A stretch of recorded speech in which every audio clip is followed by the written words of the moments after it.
Red Bull entered the 2026 Formula One season as a team carrying the weight of recent history. Not long ago, this was the most dominant outfit on the grid. Championships, race wins, fastest laps, they collected them almost routinely. But through the opening 3 races of 2026, something had gone seriously wrong. The team that once made winning look effortless was suddenly struggling to stay in touch with the leading group. And the numbers made it impossible to ignore. After 3 rounds, Red Bull sat 6th in the Constructors' Championship with only 16 points scored. For a team used to fighting for victories almost every weekend, that number alone tells you how far the performance had slipped. Max Verstappen, normally a constant presence at the front, was unable to challenge the leaders. Instead, Red Bull often found itself fighting cars that on paper should have been behind them. Team principal Laurent Mesh did not sugarcoat the situation. "We didn't see it because we were again a distant 4th, and it doesn't interest anyone to be a distant 4th. But the overall gap is what we have been talking about. It's about 1 second to the best guys and half a second to the best Ferraris. In Formula One terms, a 1-second deficit is enormous. It is the kind of gap that separates the front of the grid from the midfield. And for Red Bull, it represented a crisis that small adjustments could not fix. What made the situation more complex was that the weakness did not come from a single obvious source. The natural assumption might be that Red Bull Powertrains, the team's newly developed in-house engine project built in partnership with Ford, was the problem. After all, 2026 marked the team's first season operating as a full manufacturer. Expectations heading in had been cautious. But early feedback from the drivers told a different story. The power unit was not the main factor limiting the car's performance. Reliability was also broadly comparable to rivals such as Mercedes. The real problem was the RB22 itself, specifically, the way its chassis behaved under aerodynamic load. Across the opening races, a recurring pattern emerged. Understeer on corner entry followed by oversteer on corner exit. That combination is one of the most damaging handling characteristics a driver can face.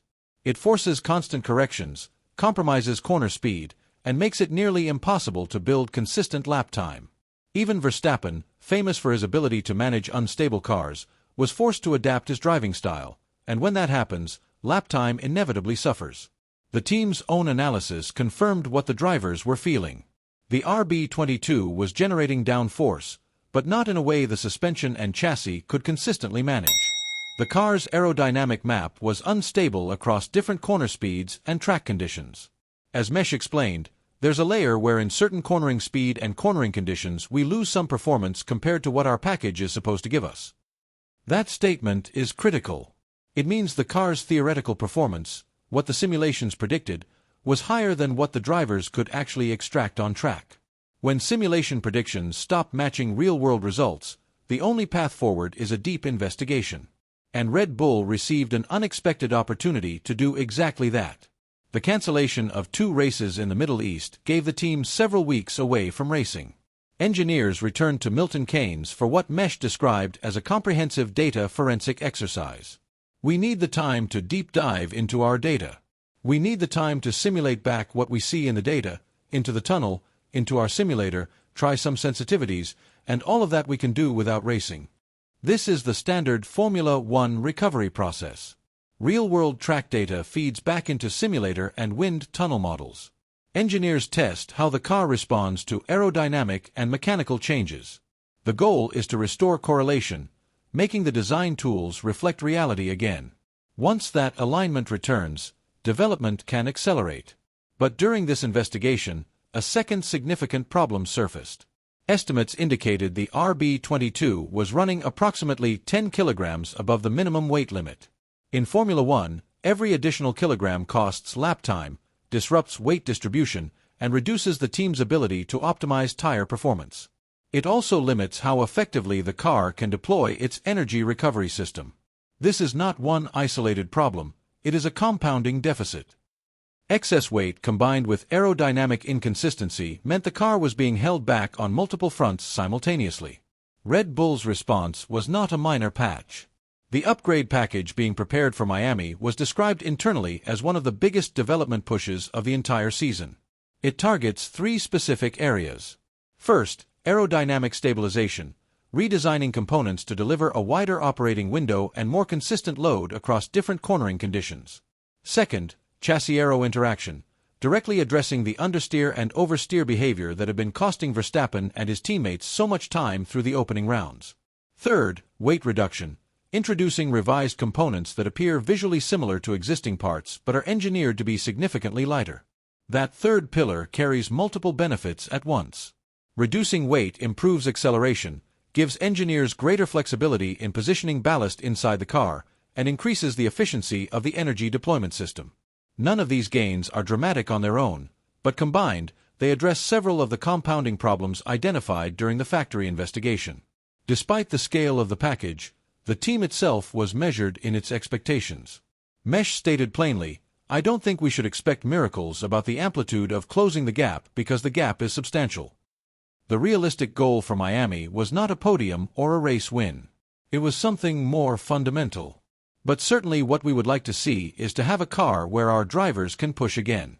Measure a gap to competition in these conditions when we are able to push, and then the rest will be pure development to the end of the year. To fully understand how Red Bull arrived at this position, it is necessary to look back at a strategic decision made during the 2025 season. As the championship battle intensified in the second half of that year, the team made a deliberate choice. Rather than redirecting resources toward the RB22 development program, they kept pushing the previous car, chasing every possible performance gain in a live title fight. That decision kept the championship alive. But it also came at a cost. Mesh acknowledged it directly. Of course, the time and energy we invested for the late push last year, does it have an impact on where you start 2026? Of course it does. So of course we pay a bit of the price today. Critically, he was also clear that the team does not regret the choice. They were fighting for a world championship. That always takes priority. But the consequence is real. Red Bull entered 2026 with less development runway on the RB22 than they would have had under different circumstances.